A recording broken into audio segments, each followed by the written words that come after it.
Hello students, so welcome to this online course of strength of materials. So in the previous lecture we have seen the problems of temperature stresses. Now let us move to our next topic, which is Poisson's ratio. So what is Poisson's ratio? It is the ratio of lateral strain to the longitudinal strain of a material when it is subjected to a longitudinal stress. It is known as Poisson's ratio. It is denoted by nu. This is not v, this is nu, or sometimes mu also, or 1 by m. So these are the denotions used for Poisson's ratio. What is this ratio? Let us say in this diagram there are three phases and these are 3D state of stress. Okay, so in each perpendicular direction there is a stress. Let sigma 1 direction is the direction of your longitudinal stress. So if the body is 2D and this is the longitudinal axis, so if this stress is tensile, so what is going to happen? In this direction it is going to increase its length, but here it is this the width is decrease. So this strain, this change divided by total width is known as the lateral strain. So the strain along the longitudinal direction is longitudinal strain, and the strain along the transverse direction is known as your lateral strain or transverse strain. Why this minus sign is there? Here minus is there because when this is increasing, so if it is positive then it will be negative. To make the ratio positive we are using the Poisson's ratio, this negative value. Okay, so generally the Poisson's ratio varies from 0.25 to 0.34 for most of the metals. So it is a general range. Now let us see what is the use of this, how we are going to use this Poisson's ratio in our analysis. So for if we want to write the Hooke's law in like three-dimensional form or in the most generalized form, so how we are going to do that? So let there, like this system as shown in the figure, there are three tensile stresses. So if we are taking tension as positive and compression as negative, so in the final result you have to put the stress with like their corresponding values, signs. Okay, if the stress is compressive then you have to put minus, and if stress is tensile then you have to put positive. So strain will be sigma 1 by E along the like in sigma 1 direction, and due to this, if we are taking like only effect of sigma 1, then due to this strain in sigma 2 direction will be minus mu times sigma 2 by E, because how it is coming, like nu was what, lateral strain upon longitudinal strain. So longitudinal strain is sigma 2 by E, so this ratio comes here and it is multiplied by nu, minus time mu nu. So sorry, so if alone sigma 1 was acting, then the strain in three direction will be there. So for strain to occur in like in a direction, there is no, like it is not necessary that the stress should be there. If it is a 3D object, if stress is in one direction, it will result in strains in all the directions. Okay, so the strain due to sigma 2 in the direction of sigma 1 will be this, and the strain due to sigma 3 in the direction of, firstly we are taking all the strains in sigma 1 direction. Okay, so total strain in sigma 1 direction will be sigma 1 by E minus mu times sigma 2 by E minus mu times sigma 3 by E. So this is the your most generalized equation of strain. And how we are going to, how we are able to write it, because we are following the Hooke's law. So this is the generalized equation for Hooke's law. Initially we have seen like it is sigma 1 by E only, but if the stress state is in 3 dimension, then we can use this equation. So in similar manner, sigma 2 we can write and sigma 3 we can write. So the strain and the stress in the direction of strain will come here, and both other stresses will come with mu. So you can follow like some kind of rule is there. Now like if you want to calculate the volumetric strain, so volumetric strain is given by sigma 1, like the all the stresses in the mutually perpendicular direction, strains in the mutually perpendicular direction, if you are adding it, you will get sigma v. Also you can follow this. What is volumetric strain? Volumetric strain is the change in volume to the initial volume. Okay, so let this volume is L into B into D. Some kind of cuboid is there, so delta V is what? BD delta L plus BL delta B plus LB delta D. If you just divide both side by what? L into B into D. Okay, in this equation what you have to do, just divide it by L into B into D. So L into B into D is what? Delta B. BD by delta L, we have taken BD delta L by BDL, so it will come delta L by L plus delta B by B plus delta D by D. So this is epsilon 1, this is epsilon 2, and this is epsilon 3. So in this manner you can derive it also.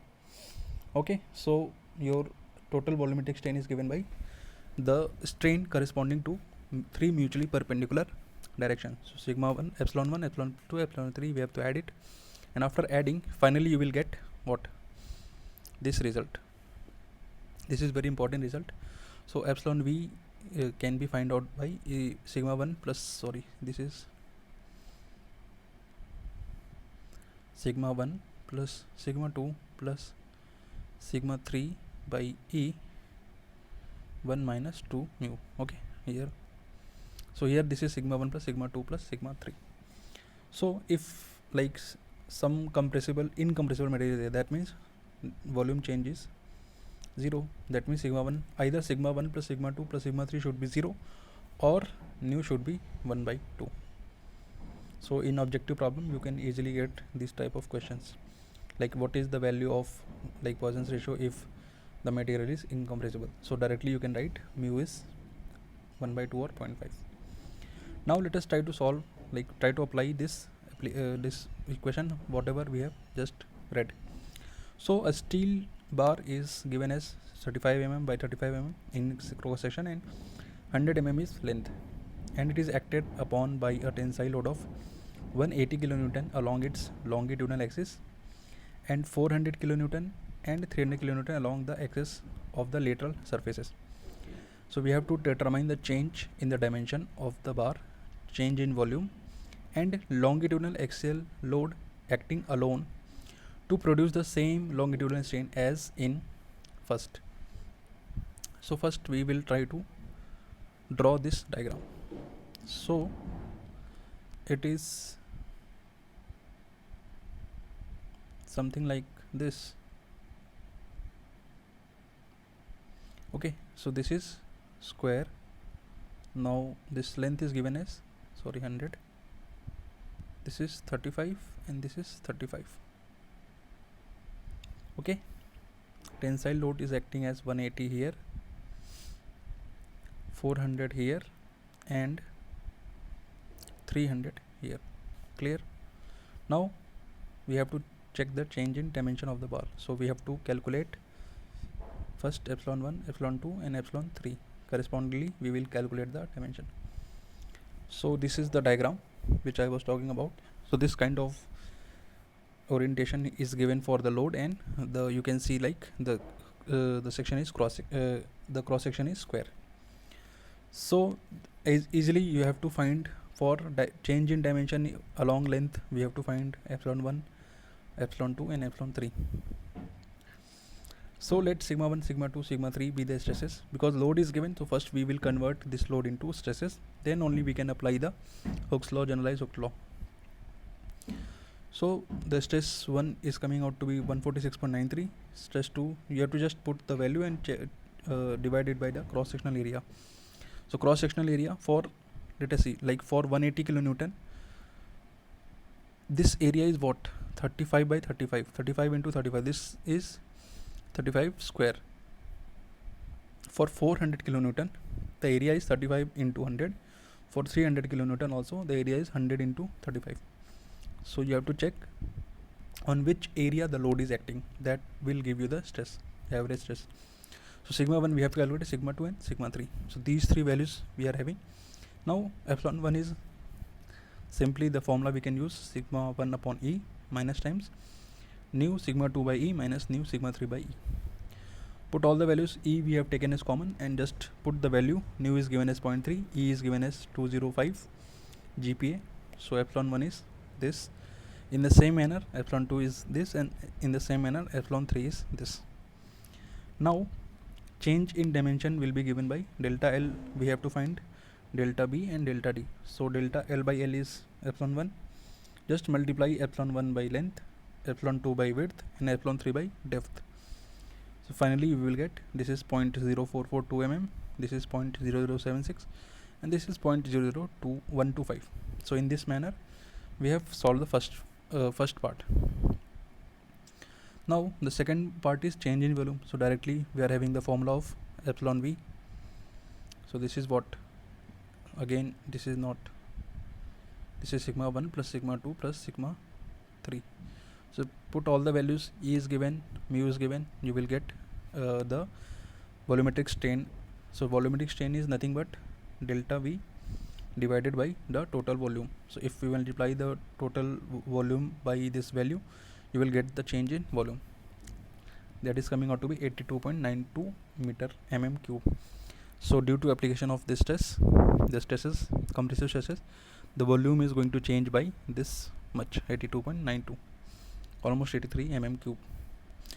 Now we have to find the longitudinal axial load. If only single load is acting, and it will produce the same strain. So you can see here the strain due to this is coming out to be this value. So we have removed all the loads and we have applied only single load to produce this much strain as like it was coming in the first part. So delta, like strain is given as, so strain is given, so correspondingly we can calculate the stress. So sigma is 86.93. so sigma is nothing but P by A. So we have to find the P. So multiply this P by the cross sectional area along the longitude. So it is 35 into 35 mm square.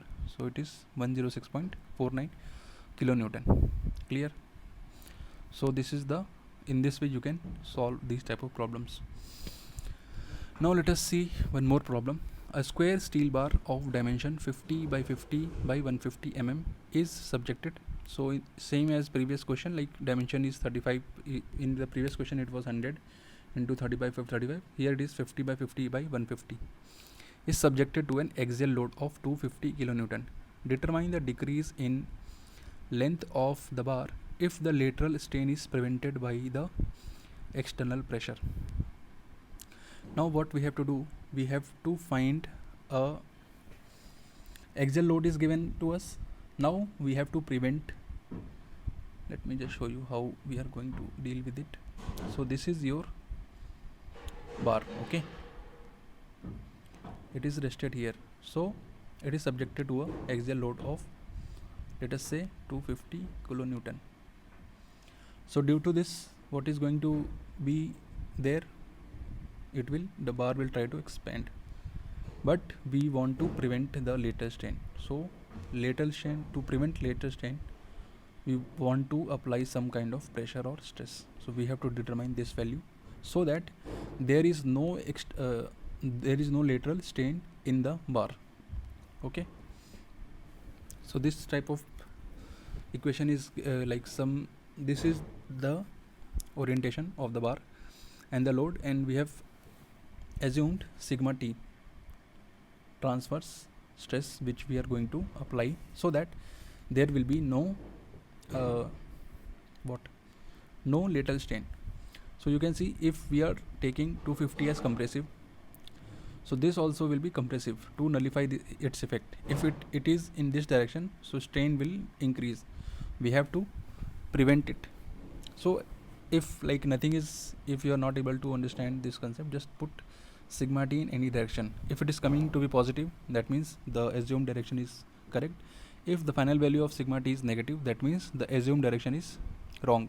you have to apply it in apply in the reverse direction. Okay, so first let us say what is the dimension, like stress corresponding to longitudinal direction. It is 250y, cross section area is 50 into 50, so it is 100 MPa. Now let us assume sigma t is the stress which we are applying in the lateral directions. So this value is 0. Okay, epsilon t has to be 0. So write the value of this and finally put it as 0.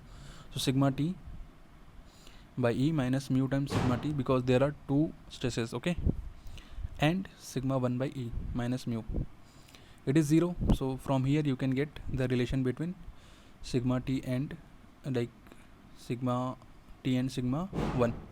Finally you will be getting sigma t is coming out to be 42.85, and decreasing length is how much?